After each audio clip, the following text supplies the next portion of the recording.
88.1. Vamos fazer agora uma pequena entrevista com Diana Coelho, uma escritora aqui da Bendita, que vem-nos apresentar aqui o seu livro Dificuldades de Aprendizagem Específicas, Dislexia, Disgrafia, Desortografia e Discalculia. Estamos no início, bom dia antes de mais, estamos no início de mais um ano letivo. Há muitos pais, sobretudo os pais das crianças que entram agora para o ensino escolar, que se percebem muitas vezes de algumas limitações ou de alguns sintomas, digamos assim, que podem estar relacionados com estas patologias. Este é, neste momento, um livro também muito interessante, também porque não é só dirigido a quem educa nas escolas, mas também, sobretudo, aos pais. Exatamente. O livro foi pensado não só para pais, não só para professores, mas para todas as pessoas que intervêm com crianças com este tipo de problemáticas. Daí que tenha muitos exercícios também práticos, que qualquer pessoa que tenha uma criança com dislexia, com disgrafia, com qualquer uma destas dificuldades de aprendizagem, possa usar facilmente em casa. Seja fotocopiando, seja usando o próprio livro, riscando, alterando. É prático nesse sentido. Para além de ter toda a informação teórica, ou seja, uma componente mais teórica de definições de cada uma destas dificuldades, as características, os sinais de alerta, algumas dicas para a intervenção. Ou seja, é um livro que reúne não só a prática, mas também a teoria. Para quem nunca ouviu falar de qualquer um destes conceitos, consiga facilmente perceber em que é que consistem. Dislexia é uma palavra que que praticamente toda a gente conhece, mas ao fim e ao cabo, o que é realmente esta patologia? Que sinais é que se evidenciam no caso particular da dislexia? Então, no caso da dislexia, é importante as pessoas também perceberem esta diferença. É uma perturbação da leitura. Eu costumo dar sempre a ajuda da raiz etimológica da palavra, o dis de desvio e a lexia de leitura. Portanto, é uma perturbação sempre ao nível da leitura. Muitas das vezes o que acontece é que a maior parte das nossas crianças são diagnosticadas com dislexia e não têm problemas ao nível da leitura, têm ao nível da escrita. O que não quer dizer que não esteja correto, uma vez que a maior parte das crianças têm perturbações ao nível da leitura, podem se refletir também ao nível da escrita. No entanto, quando falamos de dislexia, é uma perturbação da leitura. Daí a raiz etimológica da palavra ser uma grande ajuda, dis de desvio, lexia de leitura.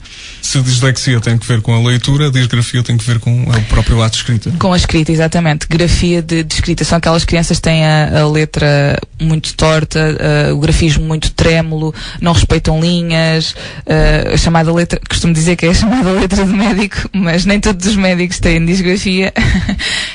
Estas patologias não são só durante a juventude, digamos assim, mesmo que sejam trabalhadas, duram durante toda a vida. Exatamente. Quem nasce com estas patologias.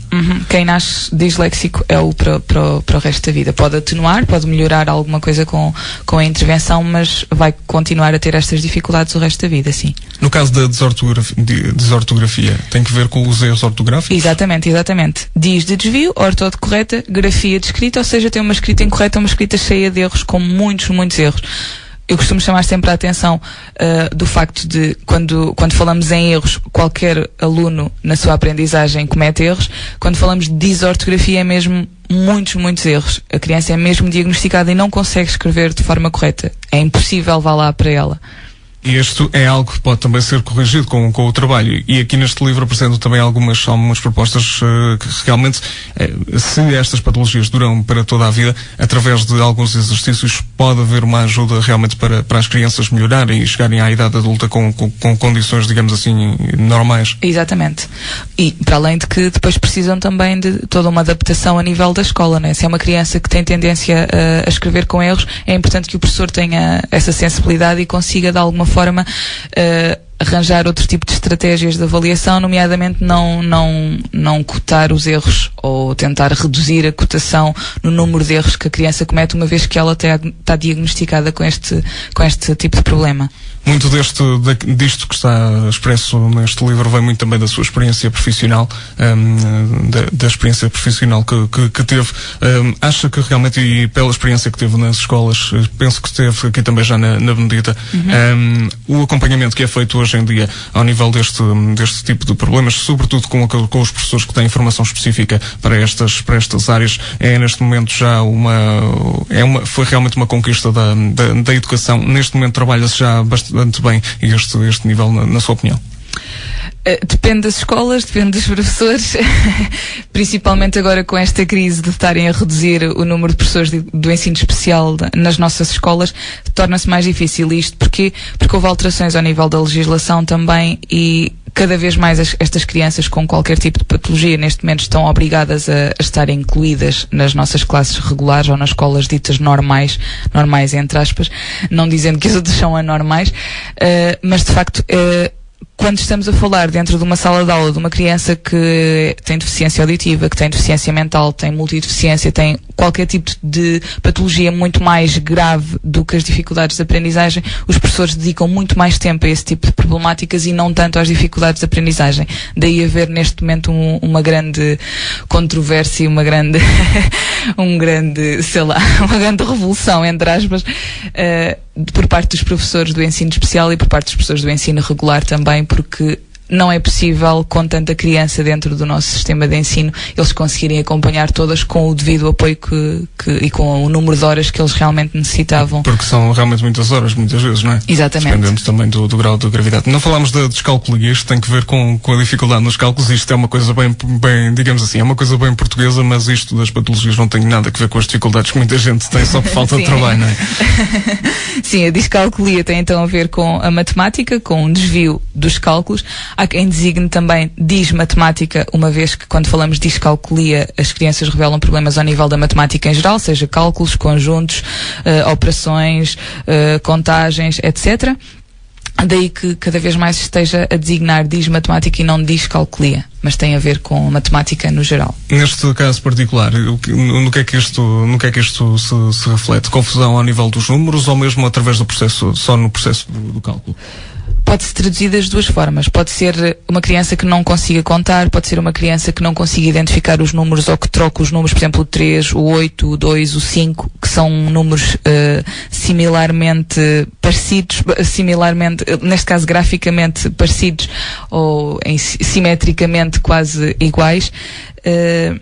Desde darmos-lhe um enunciado do problema, ela não compreender o que é que pretende, o que é preciso fazer para chegar ao resultado, conceitos como o total, por exemplo, se nós tivermos um problema, a Joana tinha 2 balões e o João tinha 3 balões, quantos balões há no total? É difícil ela perceber que total significa eu somar os 3 mais os 2 balões. No entanto, se calhar se vir uma operação de 3 mais 2 até consegue resolver. Às vezes tem a ver com estes conceitos também, desde o reconhecer o sinal de somar, o reconhecer o sinal de subtrair, o maior, o menor, como reconhecer o próprio significado destas palavras, o somar, o subtrair, o que é que isto quer dizer, o total, muitas das vezes pode passar só por esses conceitos. Muitas vezes os pais, ao ouvirem falar deste tipo de patologias, ficam logo a pensar, realmente, olha, o meu filho tem uma dificuldade, ou teve uma dificuldade na escola, ou teve mais dificuldade em aprender, sobretudo os mais jovens que estão a entrar para o ensino básico, ou até mesmo para o ensino pré-escolar, quando estão a aprender a escrever e também a fazer as suas contas.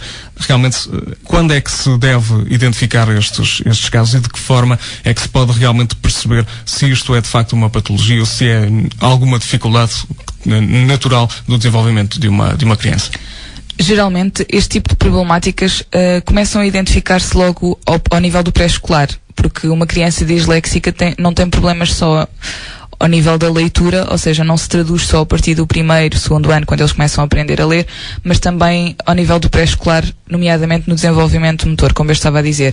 É uma criança que quando chuta uma bola não tem a capacidade de estar devidamente, a tirar uma bola não consegue, é descoordenada, as noções de em cima, em baixo, à frente, atrás têm dificuldade em compreender, à direita, à esquerda, etc.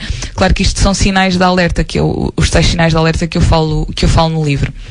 No entanto, o ideal seria a partir do 1º, 2º ano, quando realmente os pais começam a ver que a criança não aprende a ler, e aí também passa muito pelo contacto e pela conversa que têm com o professor e perceber se de facto aquela criança está com uma aprendizagem abaixo da média, entre aspas, porque não está atenta, porque tem problemas familiares, porque por ela não consegue, ou se realmente se deve a um problema neurológico, isto porque a dislexia não tem nada a ver com desenvolvimento cognitivo, não tem nada a ver com uma criança ser atrasada mental, como eu costumo dizer. Não, eles são completamente normais, têm um QI situado dentro da média, simplesmente não conseguem aprender a ler devido a um problema neurológico. E quando isto se verifica que realmente a aprendizagem não se dá por esse problema neurológico, aí sim podemos falar de dislexia. Agora, dificuldade a aprender a ler, dificuldade na matemática, escrever com erros, aprender a escrever e escrever os grafismos de forma incorreta, todos nós acabamos, se calhar, por passar por isso, uns durante mais tempo, outros menos. Aí vai depender muito também da sensibilidade do professor que está a acompanhar a criança. Este seu livro é o primeiro livro em Portugal sobre estas 4 patologias. Surgiu da sua tese de licenciatura, se estou certo. É realmente uma excelente proposta, não só para os professores, mas também para os pais, porque tem também essa componente mais didática, para além da teoria. Exatamente, sim. E mesmo a teoria ajuda os pais, imaginando que um pai acaba de descobrir que o filho é disléxico, que horror o que é a dislexia. O livro permite não só perceber o que é esse conceito, mas depois também toda a intervenção com os exercícios que são propostos. E sobretudo é importante deixar a nota que realmente estas patologias podem ser trabalhadas, e esta ferramenta é apenas uma das Exatamente. Realmente uma criança que seja diagnosticada qualquer uma destas patologias, trabalhando isto ao nível durante o seu percurso escolar, pode chegar realmente à idade adulta e ter estes sintomas praticamente atenuados, se estou correto. Sim. Até porque há alguns exemplos de pessoas famosas que tinham estes problemas. E não deixaram de ser famosas, ou não deixaram de ser importantes, ou de conseguir fazer alguma coisa na vida por terem esta patologia. E acho que é importante as crianças também perceberem isso.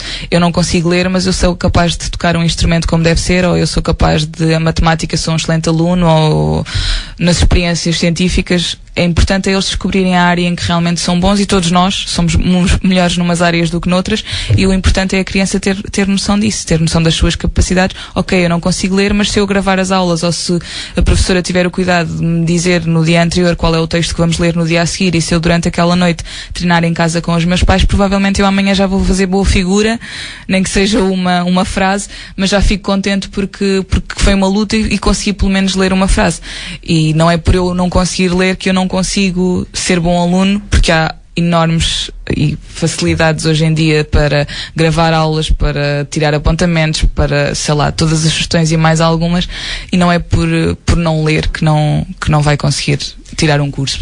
Estes exercícios que são propostos no livro são coisas muito simples, que podem ser feitas mesmo em casa por parte dos pais. Exatamente, sim. E eu deixo sempre sugestões, e eu gosto sempre de dizer isso também, que o livro são apenas sugestões. A partir daqueles exercícios podem surgir muito mais. Era impossível arranjarmos um livro com 300 estratégias para dar para toda a gente.